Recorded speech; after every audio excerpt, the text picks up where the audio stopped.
Olá, bem-vindos à Guerra dos Sentidos.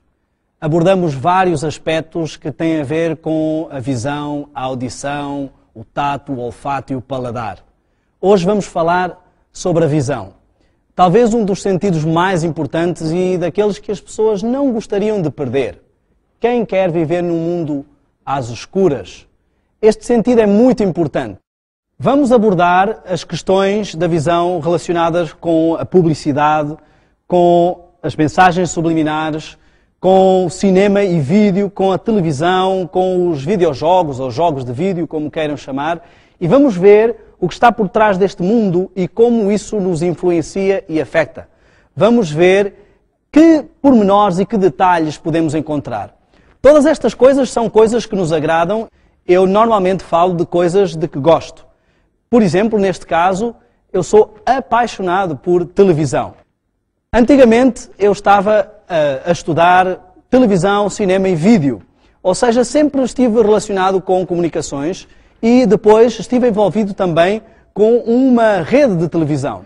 Então eu não estou a falar de coisas de que não gosto, mas estou a falar das coisas que me apaixonam. E é exatamente por causa dessa paixão que iniciei estas pesquisas, este estudo sobre o que lhes vou apresentar. São coisas simples e o estudo eu quero que seja algo bem prático e útil para a vida de cada um de nós.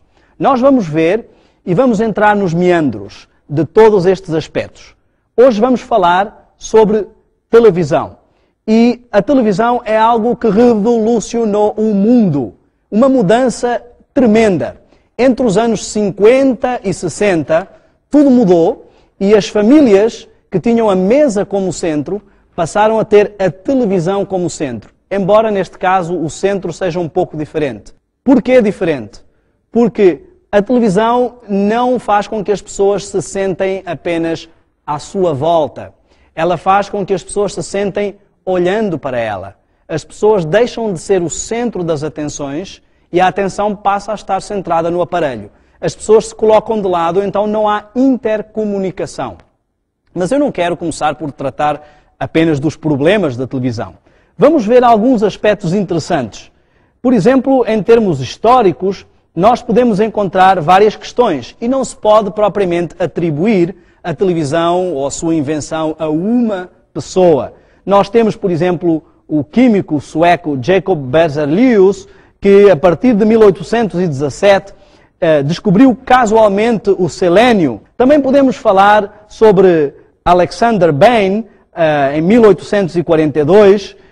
Outro nome a citar seria o francês Maurice Leblanc. Um nome também a não deixar passar seria o de Paul Nipkow, que em 1884 tratou de um sistema baseado em um disco de ferro dotado de furos em espiral, que quando girava em alta velocidade formava a imagem disposta atrás dele. Também podemos falar sobre Julius Elster e Hans Getchell, que inventaram a célula fotoelétrica em 1892. E, falando um pouco sobre a língua portuguesa, poderíamos até citar um exemplo a respeito do Brasil. Em 1893, ocorre a primeira radiotransmissão e vamos a chegar um pouco mais ao nosso tempo. 1924, John Logie Baird adotou este disco de Nipkow e conseguiu transmitir contornos tremeluzentes de objetos.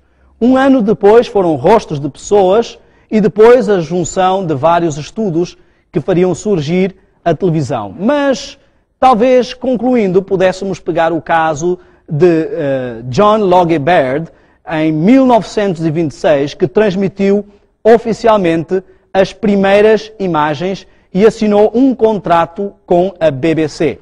A qualidade da imagem era ainda não tão boa, mas a partir da evolução deste invento, chegamos à qualidade que temos hoje. Então podemos ver que foi um longo trajeto e, sem querer entrar em grandes detalhes técnicos, esta é uma abordagem curta e histórica.